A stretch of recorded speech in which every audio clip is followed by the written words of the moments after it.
तो hello guys, मैं हूं हर्षित और आज मैं आप लोगों के लिए लेके आया हूं मोशन का पार्ट टू। ठीक है, पार्ट वन मैंने अपने मोशन के जो चैप्टर था उसका पार्ट वन मैंने डिटेल में एक्सप्लेन कर दिया है।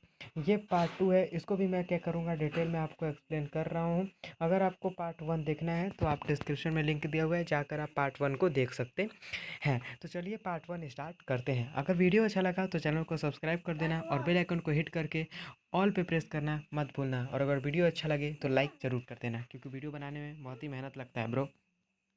ठीक है, तो चलो स्टार्ट करते हैं।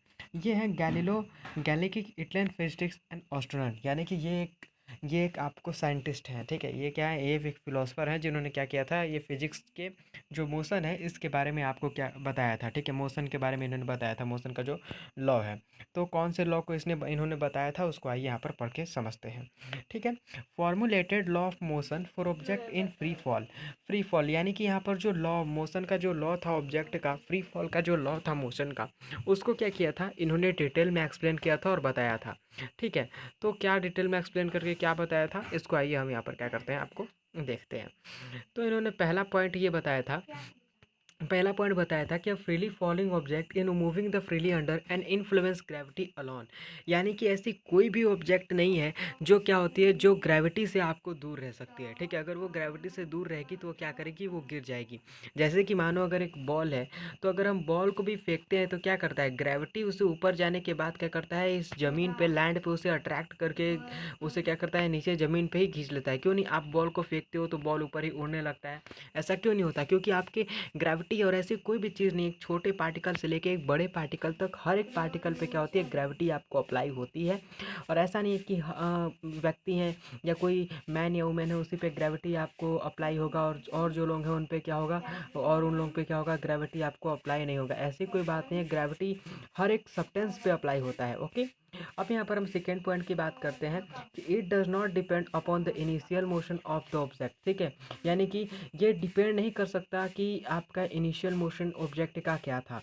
ठीक है, यानी कि इनिशियल मोशन, जैसे कि इनिशियल मोशन क्या होता है, इनिशियल मोशन होता है यू से हम लोग इनिशियल मोशन को डिपेंड करते हैं। यानी कि जैसे मानिए आपका घर है और ये घर से आपको स्कूल तक जाना है, तो अगर इनिशियल मोशन पूछा जाए तो आपका घर इनिशियल मोशन हो जाएगा। और फाइनल मोशन की अगर बात किया जाए तो वो आपका क्या हो जाएगा, वो आपका फाइनल मोशन आपको जो है हो जाएगा।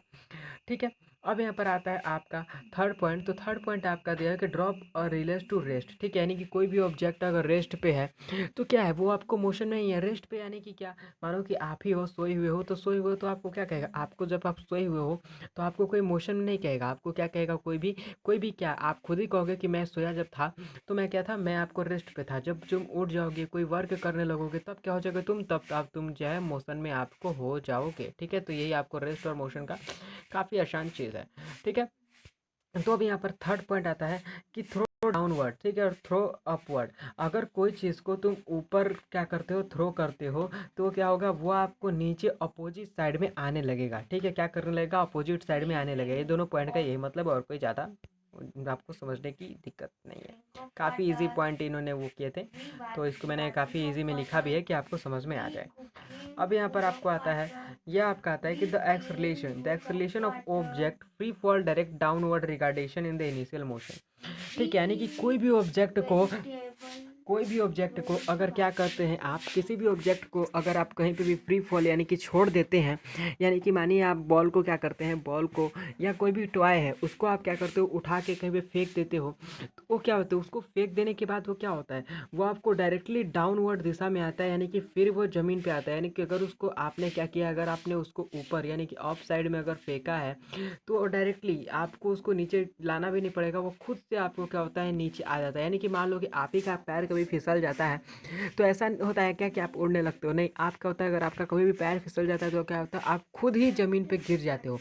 या आप कहीं ऊपर से देखते हो कि लोग क्या करते हैं, स्विमिंग करने के लिए काफ़ी ऊँचे ऊँचे प्लेस पे से पानी में कूदते हैं, तो पानी में कूदते हैं तो जब वो कूदते हैं तो क्यों नहीं वो उड़ने लगते हैं, क्यों, क्योंकि ग्रेविटी उन्हें अपने ओर क्या करती है, उन्हें अपने ओर अट्रैक्ट करती है, अपने ओर खींचती है, इसलिए वो क्या करते हैं, ज़मीन पे आपको गिर जाते हैं। ठीक है, अब यहाँ पर आता है कि the magnitude of free fall acceleration gravitational acceleration is the G is equal to 90.80 metre per second square. ठीक है, यानी कि जो ग्रेविटी है हमारी हमारी जो एक्सेलरेशन की जो ग्रेविटी है वो आपको कितनी होती है, वो आपको जी is equal to 90-80 metre per second square होती है। इसको अपने कॉपी में नोट कर ले क्योंकि काफ़ी इंपॉर्टेंट है।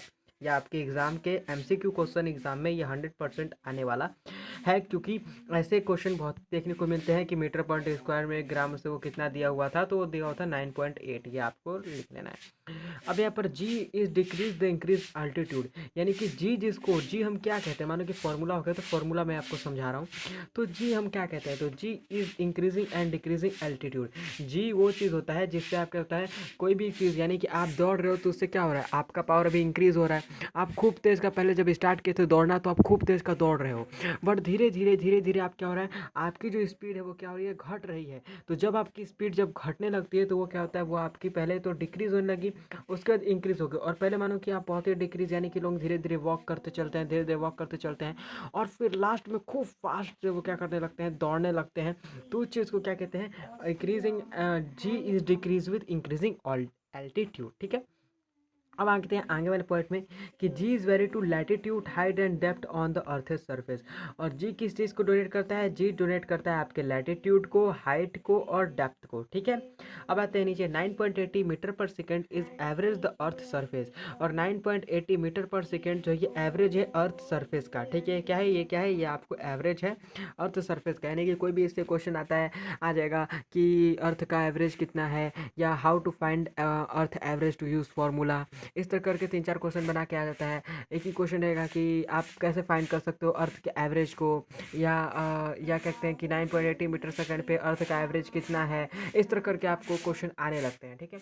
उसके बाद फोर्थ यहाँ पर आगे देखते हैं, तो आगे दिया हुआ है कि the initialize G will be use for the acceleration due to gravity. यानी कि जी जो है, जी को हम किस चीज़ में यूज़ करते हैं, तो हम जी को यूज़ करते हैं एक्सेलरेशन ऑफ द ग्रेविटी में। ठीक है, एक्सेलरेशन ऑफ द ग्रेविटी में यूज़ करते हैं जी को, किस चीज़ में यूज़ करते हैं, तो एक्सेलरेशन ऑफ द ग्रेविटी में इसको यूज़ करते हैं। Not to be confuse with G for gram. G for क्या होता है, जी फॉर ग्राम होता है। ठीक है, जी फॉर क्या, जी मीन ग्राम, यानी कि हम इतनी देर से जिस चीज़ को पढ़ते आ रहे हैं वो क्या है, वो आपको ग्राम है। अब देखो, जैसे कि यहाँ पर मैंने लड़की का चित्र लगाया है। ठीक है। तो ये लड़की क्या कर रही है, ये लड़की एक प्लेस पे खड़ी और क्या कर रही है, बॉल को छोड़ रही है। तो बॉल क्या होगा, बॉल जब नीचे खूब तेज से जब गिरेगा तो उसके गिरने की जो है प्लेस वो काफ़ी तेज रहेगी, और तेज नीचे आते आते आते आते आते तो क्या हो जाएगी, उसकी जो गिरने की जो उसकी बहुत ही तेज से बॉल पहले गिर रहा था, पर वो धीरे धीरे क्या होता है, धीरे धीरे उसकी जो है स्पीड वो डिक्रीज होते जाएगी। ठीक है, क्या हो जाएगी, स्पीड डिक्रीज होते जाएगी। इसलिए आपको पिक्चर लगाया कि आप इसको देखकर इजीली क्या कर सकते हो, समझ सकते हो। अब आते हैं नीचे, तो ये नीचे यहाँ पर दिया हुआ है कि with negligible air resident falling the object can be considered freely and falling an object different shape alternate differing the stone versus feather. यानी कि जब आप कोई ऑब्जेक्ट को छोड़ते हो तो क्या होती है, वो एक फ्रीली और फॉलिंग, यानी कि वे फ्री हो जाती है, और एयर के कांटेक्ट में जब आती है तो एयर जितना उसको प्रेशर से वो प्रेशराइज करता है, प्रेशर प्रोवाइड करता है, उतने फास्ट क्या होती है ऊपर गिरती है, और जितने वो लैंड के पास आते आते लैंड के पास आते होते क्या होती है, वो बहुत ही धीरे हो जाती है। जैसे कि आप स्टोन देख सकते हो, स्टोन पत्थर लोग फेंकते हैं, या कोई लोग बॉल फेंकता है, या फैदर भी ले सकते हो, बट आपके लिए स्टोन और बॉल काफ़ी ईजी है, और ये हर एक बच्चे को क्या है, याद भी है। तो ये क्या है, ये इसको भूलेगा नहीं, और इसको काफ़ी अच्छे से लिख भी सकता है, और इसके लिए समझने में भी आसान ही रहती है। ठीक है। अब speed both upward and downward, और स्पीड क्या होता है, स्पीड दोनों जगह पे होता है। अगर आप किसी बॉल को ऊपर तरफ फेंकते हो तब पर भी स्पीड होता है, और बॉल अपनी तरफ से नीचे आती है तब पर भी उसमें स्पीड होता है। ठीक है, क्या होता है, तब पर भी उसमें स्पीड होता है। यानी कि बॉल को आपने ऊपर फेंका खूब तेज का, तब पर भी क्या हुआ, बॉल को आपने खूब ऊपर तेज का फेंका तब पर भी स्पीड है, जब वो नीचे आती है तब पर भी उसमें खूब स्पीड होता है। ये नहीं कि उसमें स्पीड नहीं होता है, वो अपने से इसी तरह आने लगती है। ठीक है। तो यहाँ पर मैंने आपके लिए कुछ पिक्चर लगाया है जिसको आप देखकर इजीली समझ सकते हैं। जैसे कि यहाँ पर बॉल को मैंने फेंका 29 मीटर पर सेकंड के स्क्वायर के स्पीड से। ठीक है, और बॉल ऊपर जाते जाते जाते जाते जाते जाते फिर नीचे किस तरह स्पीड से आती है, तो अगर मैंने 29 स्पीड के स्पीड से बॉल को ऊपर फेंका है तो बॉल नीचे कितने की स्पीड में आएगी, 29 मीटर स्पीड के ही स्पीड से आएगी। यही मैं आपको समझाना चाहता था। ठीक है, यानी कि अगर आप बॉल को खूब तेज से ऊपर फेंकते हो, तो अगर आप ऊपर 50 मीटर पर सेकंड के स्क्वायर से फेंकते हो तो आपकी बॉल नीचे 50 मीटर पर सेकंड के स्क्वायर से ही आएगी। ठीक है। अब आते हैं नीचे, अब यहाँ पर क्या है कि द पाथ इज सिमेट्रिकल, ठीक है। पाथ क्या है, पाथ हमारा सिमेट्रिकल है। पाथ क्या है, पाथ हमारा सिमेट्रिकल है, ठीक है। यानी कि मैं पाथ जो है, पाथ क्या है, पाथ ऐसा पाथ हमारा ये पाथ है ना, इस तरह पाथ होता है। अर्थ तो पूरा सर्कल गोल है, ये तो आप लोगों को पता ही होगा ना कि अर्थ जो है पूरा क्या है, सर्कल है यानी कि गोल है, ठीक है। अब यहाँ पर आ जाते हैं कि एक्सेलरेशन इज कांस्टेंट। एक्सेलरेशन जो होता है, एक्सेलरेशन जो है ये क्या आपको कांस्टेंट होता है? तो यस, एक्सेलरेशन जो होता है ये आपको क्या होता है, ये आपको कांस्टेंट मोशन होता है। कांस्टेंट मोशन मतलब आपको क्या, कांस्टेंट मतलब रेगुलर, ठीक है, रेगुलर यानी कि फिक्स। जो चीज़ आपको फिक्स है उसको आप चेंज नहीं कर सकते। क्या है, जो चीज़ आपको फिक्स है, फिक्स चीज़ है वो, ठीक है, फिक्स है, उसको आप क्या कर सकते हो, चेंज नहीं कर सकते, उसे हम लोग कांस्टेंट कहते हैं। उसके बाद अब नीचे आता है the magnitude is velocity and equal height. तो वेलोसिटी में क्या चीज़ होता है, तो वेलोसिटी में दो चीज़ इंपॉर्टेंट होता है, एक होता है मैग्नीट्यूड और एक होता है डायरेक्शन, ठीक है। अब यहाँ पर आता है image become the closer to get and time increase. मतलब कि कोई भी मानो कि जब हम इमेज कोई है, ठीक है, मानो कि कोई इमेज है और इमेज के जब हम पास जाते हैं, उसके इमेज के जब हम पास गए, मानो कि यहाँ पर एक इमेज है और इमेज के जब हम पास इस तरह जाएंगे तो क्या होती है, तब आपका टाइम क्या होता है, टाइम आपका इंक्रीज होता है। तो भाई अक्सर टाइम कभी भी रुकने वाली चीज़ है ही नहीं और इसे ना कोई रोक सकता है, ठीक है। आप अपने मोबाइल की घड़ी की टाइम रोक दोगे तो बस समझना कि भारत की पूरी दुनिया की घड़ी की टाइम रुक चुकी है, ऐसे नहीं है। हर जगह की टाइम बढ़ती जा रही है। आप खुद के लिए समय रोका हुआ है आपने कि नहीं, मैं चाहता हूँ कि रात का 12 बजता रहे तो 12 बजता रहेगा, पर 12 नहीं बजता रहेगा। टाइम कभी भी किसी से रुकने वाली नहीं है, क्योंकि टाइम पे आज तक किसी भी व्यक्ति का कब्जा नहीं हुआ है, ठीक है। अब आता है नीचे कि acceleration is velocity are opposite direction when you ball goes upward. यानी कि अगर बॉल को आप क्या करते हो, ऊपर फेंकते हो, तो वो अपने अपोजिट साइड में क्या करती है, आती है, ठीक है। क्या करते हैं, यानी कि कोई भी बॉल को अगर आप फेंकते हो तो क्या करेगी, वो आपको अपोजिट साइड में अपनी आती है और वही उसका एक्सेलरेशन और वेलोसिटी वहाँ पर बॉल का जो होता है वो आपको अपवर्ड और डाउनवर्ड में मेजर किया जाता है, ठीक है। Acceleration is uniform violet arrow maintain the stream length. और एक्सेलरेशन जो होता है वो क्या होता है, एक्सेलरेशन आपको यूनिफॉर्म होता है। उसके बाद velocity is decreasing the upward motion red arrow and grating shelter. और जो वेलोसिटी जब डिक्रीज होती है तो उसको हम लोग किस चीज़ से आप डोनेट कर सकते हो, उसको हम लोग रेड एरो से डोनेट करते हैं, ठीक है। अब आते हैं नीचे, यहाँ पर अब आपको दिया हुआ है कि पॉजिटिव वेलोसिटी निगेटिव एक्सेलरेशन, ठीक है। तो positive velocity and negative acceleration, तो आपको मैं बता देता हूँ कि वेलोसिटी क्या होती है। तो वेलोसिटी जो होती है वो कभी भी क्या होती है, आपको पॉजिटिव में होती है और एक्सेलरेशन जो होता है वो कभी भी आपका क्या होता है, नेगेटिव आपको होता है, ठीक है। अब आता है velocity become zero maximum height. और वेलोसिटी की जो हाइट होती है वो मैक्सिमम जीरो होती है, यानी कि भैया गोला गोला, ठीक है। अब आते हैं नीचे, time duration flight is going upward and coming back is always same, ठीक है। यानी कि जो चीज़ जैसे जाती है सेम उसी तरह वो वापस आती है। यानी कि जिस तरह कोई चीज़, अभी हमने पढ़ा ना कि कोई भी चीज़ अगर जितने स्पीड में जाती है सेम उतने के ही स्पीड में वो क्या करती है, आती है वापस, ठीक है। यानी कि कम बैक करती है, ठीक है। अब टेस्ट योर सेल्फ आपके लिए काफ़ी क्वेश्चन दिया है, मैंने इतना पढ़ाया है इसलिए आप इसमें टेस्ट आपके लिए क्वेश्चन मैंने लिखा है कि टेस्ट आप इसमें क्या कर सकते हो, इन क्वेश्चन का आंसर देना, आपका समझ जाऊंगा, मैं समझ जाऊंगा कि आपका क्या है, चैप्टर अच्छी तैयारी आपके चैप्टर की जो है आपको हो रही है, ठीक है। तो क्वेश्चन क्या है, क्वेश्चन में आपको क्या करता हूँ, क्वेश्चन आपको बता देता हूँ कि व्हाट इज ऐसा यूनिट ऑफ डिस्प्लेसमेंट, डिस्प्लेसमेंट का ऐसा यूनिट क्या होता है, ठीक है। अगर नहीं पता है तो मैं बता देता हूँ, ठीक है। तो डिस्प्लेसमेंट का ऐसा यूनिट क्या होता है, मीटर पर सेकेंड होता है डिस्प्लेसमेंट का ऐसा यूनिट। उसके बाद फिर name of the quantity represent the range of velocity, ये क्वेश्चन है। और थर्ड क्वेश्चन है a particle describe a semi circle of radius 14 metre, what are the distance and displacement cover. यानी कि एक जो है रास्ता है वो कहते हैं 14 सेंटीमीटर का है, तो उसका डिस्टेंस क्या होगा, डिस्प्लेसमेंट क्या होगा। ये पार्ट 1 में मैंने बहुत ही डिटेल में एक्सप्लेन किया था, तो आप इसका आंसर दे देना और कमेंट बॉक्स में इसको टाइप करके बता देना कि इसका आंसर क्या होगा, ठीक है। अब यहाँ पर एक और क्वेश्चन मैंने आप लोग के ग्राफ के लिए दिया है कि what does slope position time and graph represent. आपको क्या करना है, टाइम और ग्राफ को रिप्रेजेंट करना है। उसके बाद the weight is velocity time graph parallel time axis and type of motion does is represent, ठीक है। तो एक क्वेश्चन है, इसको आप लोग क्या करना देख लेना, काफ़ी अच्छा क्वेश्चन मैंने दिया है आप लोगों के लिए, काफ़ी लमसम 3 से 5 क्वेश्चन है, इसको कर लोगे और करने के बाद कमेंट बॉक्स में इसका आंसर कर देना कि क्या आंसर होगा। अगर आपका आंसर गलत हुआ तो मैं इसको लिए एक पर्टिकुलर वीडियो बना दूंगा। और आंसर काफ़ी ईजी है अगर आपने ठीक से बुक को पढ़ा है तो। ठीक है। इक्वेशन ऑफ मोशन, ठीक है। तो फर्स्ट क्या है इक्वेशन ऑफ मोशन में, तो when object is moving straight line, कोई भी ऑब्जेक्ट होती है वो क्या करती है, मूविंग करती है आपको स्ट्रेट लाइन में, ठीक है। जैसे कि जो डिस्प्लेसमेंट है, मैंने बताया था कि जो डिस्प्लेसमेंट है, डिस्टेंस पे अगर आपको लॉन्ग रोड को कवर करना पड़ेगा, यानी कि यहाँ पर आपका स्कूल है और यहाँ पर आपको घर है, तो इतना आपको लॉन्ग रोड कवर करना पड़ेगा, तो आप इतने का पूरा टोटल जो बताएंगे कि हाँ ये 10 किलोमीटर है। बट आपको डिस्प्लेसमेंट अगर बताना हो तो सीधे यहाँ से आप स्ट्रेट लाइन बता दोगे कि हाँ यहाँ से 2 किलोमीटर है या 3 किलोमीटर है, इस तरह करके आप बताओगे, ठीक है। तो पहला फॉर्मूला क्या है, तो पहला फॉर्मूला है v is equal to v plus a t, ठीक है। v is equal to a plus way t, ये पहला फॉर्मूला है। दूसरा फॉर्मूला है x is equal to x plus and a t square, and third formula है v square equal to v square plus 2a, और triangle जो भी है उसको x मान लेना, ठीक है। x तो जानते होगे, अब क्लास 9 में आ चुके हो, बच्चे नहीं हो अभी, ठीक है।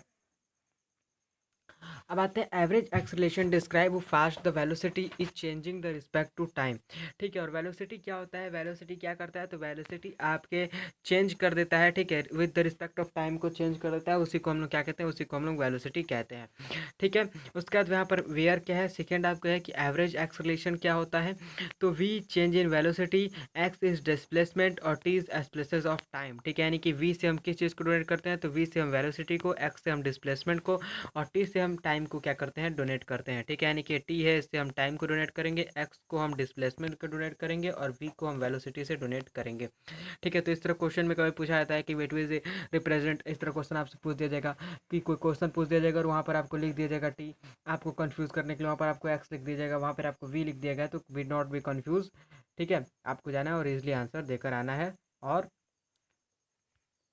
एमसीक्यू क्वेश्चन में 40/40 मार्क्स क्या करना है, आपको स्कोर करके आना है, ठीक है। अब सेकेंड है, सेकेंड तीन फार्मूला थे, ठीक है, तीन फार्मूला थे, तो पहला हमने एक्सप्लेन कर दिया, दूसरा ये फार्मूला है, ठीक है। दूसरा फार्मूला है कि v is equal to v o plus G T and H, ये ठीक है, और v is equal to v square plus 2a h, ये क्या है आपको सेकेंड फार्मूला है। और थर्ड फार्मूला है v square plus v square 2gh, that is called third formula, ठीक है। और इसकी वेलोसिटी जो है, वेलोसिटी की आपको एसआई यूनिट जो होती है वो मीटर पर सेकेंड होती है, क्योंकि यही मैंने आपको डिस्प्लेसमेंट का पूछा था ना कि डिस्प्लेसमेंट का क्या होता है एसआई यूनिट, सेम। और वही आपको वेलोसिटी, वेलोसिटी का एसआई यूनिट भी पूछ सकता है आपके एमसीक्यू क्वेश्चन में कि मीटर पर सेकेंड होता है कि हाँ किलोमीटर पर हावर होता है, इस तरह करके क्वेश्चन घुमा कर देते हैं टीचर लोग। तो कृपया ध्यान रखना कि वेलोसिटी का जो होता है वो आपको मीटर पर सेकेंड में इसका क्या होता है, इसका वेलोसिटी का एसआई यूनिट होता है। एवरेज एक्सेलेरेशन इज प्लस, ठीक है, पॉजिटिव और निगेटिव डिपेंडिंग और डायरेक्शन, ठीक है। डिपेंडिंग और डायरेक्शन कर सकता है कैसे, यानी कि मानिए कि आप इधर जा रहे हो, ठीक है, आप इधर जा रहे हो तो अभी क्या कर रहे हो, आप अभी पॉजिटिव में जा रहे हो, बट आप जब इसी रास्ते से इधर जब आने लगोगे, फिर अपने पोजीशन पे आ जाओगे, तो क्या हो जाएगा, यहाँ पर ये नेगेटिव हो गया, और ये इसका क्या हो गया, जब आप इसको क्या करोगे, इसका जब आप डिस्टेंस निकालोगे, तो क्या आएगा, इसका डिस्टेंस आपको क्या होगा, आपको जीरो आ जाएगा, यानी कि डिस्प्लेसमेंट जो है आपको क्या हो जाएगा, जीरो आपको आ जाएगा।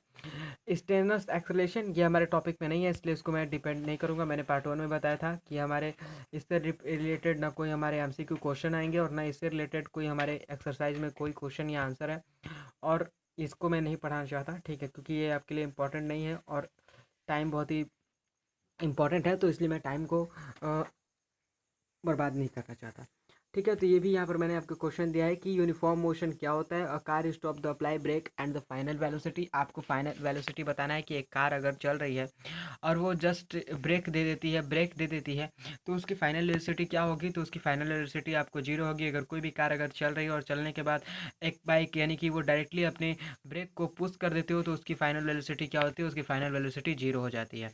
Give the equation of the uniform motion, uniform motion क्या होता है, यूनिफॉर्म मोशन मैंने आपको बताया था, कोई भी चीज़ एक रिस्पेक्ट ऑफ टाइम में वर्क कर रही है तो उसे क्या करते हैं, यानी कि एक कार है, वो कार क्या है 50 किलोमीटर पर हावर के स्पीड से क्या हो रही है, चलती जा रही है, चलती जा रही है, चलती जा रही है, चलती जा रही है, वो 50 किलोमीटर पर हावर से ही चल रही है, ना उससे कम हो रही है ना उससे ज़्यादा हो रही है, तो that is called uniform motion.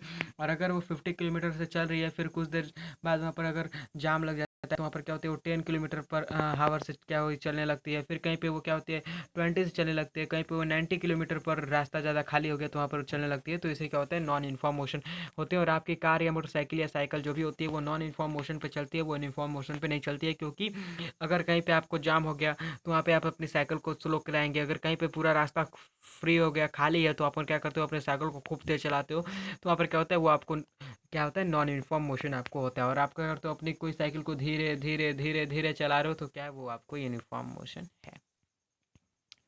अब आते हैं यूनिफॉर्म सर्कुलर मोशन क्या होता है।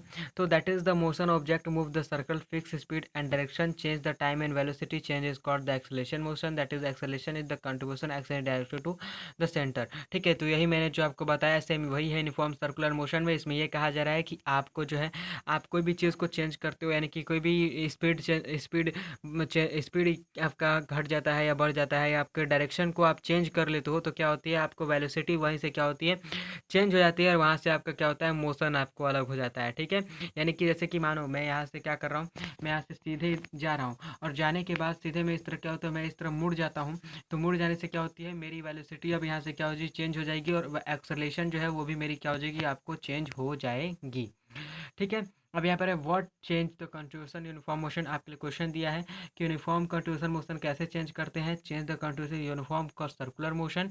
ठीक है, अगर इसके लिए आपको अगर कोई चाहिए कि नहीं इसको कैसे करते हैं तो मैं आपके लिए क्या करूँगा इसके लिए एक डिटेल वीडियो बना दूंगा, जिससे क्या होगा कि मैं आपका जो है उसको डिटेल में क्वेश्चन काफ़ी लेके 4-5 क्वेश्चन लेके इस पर आपको आसान से समझा दूंगा।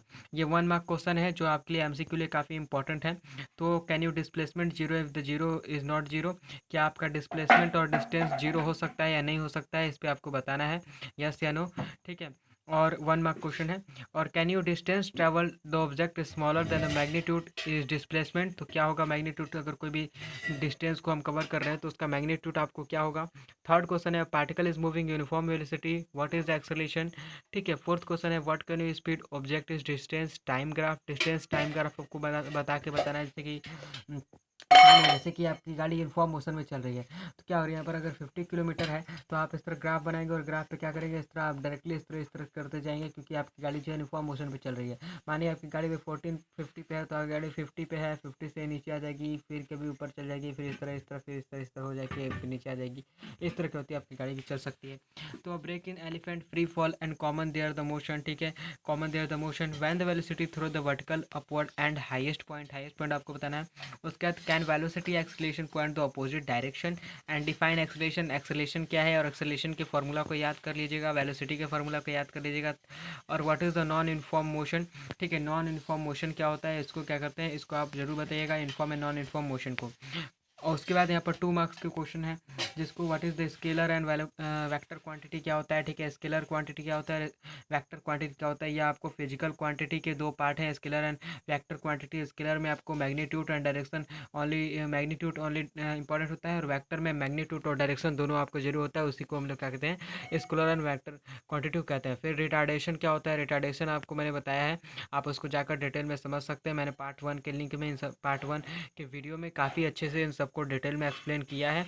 यही सब क्वेश्चन है आपको can we body and war the velocity constant explain करिए इसको। उसका सर्कुलर मोशन कांस्टेंट स्पीड में एक्सलेशन मोशन क्या होता है। फिर स्टेट ऑफ बिटवीन डिस्टेंस और डिस्प्लेसमेंट में क्या अंतर होता है इसको क्या करना है आपको बताना है। तो ये सब क्वेश्चन काफ़ी आपके एमसीक्यू से इंपॉर्टेंट क्वेश्चन है। ठीक है, तो इसको अगर एमसीक्यू से क्या है आपको सब इंपॉर्टेंट क्वेश्चन है। तो अगर वीडियो पसंद आया होगा तो चैनल को सब्सक्राइब कर दीजिएगा, बेल आइकन को हिट करके ऑल पे प्रेस करना मत भूलिएगा। अगर वीडियो अच्छा लगता है तो चैनल को लाइक कर दीजिए और मिलते हैं फिर इसी तरह नेक्स्ट वीडियो में। Thank you.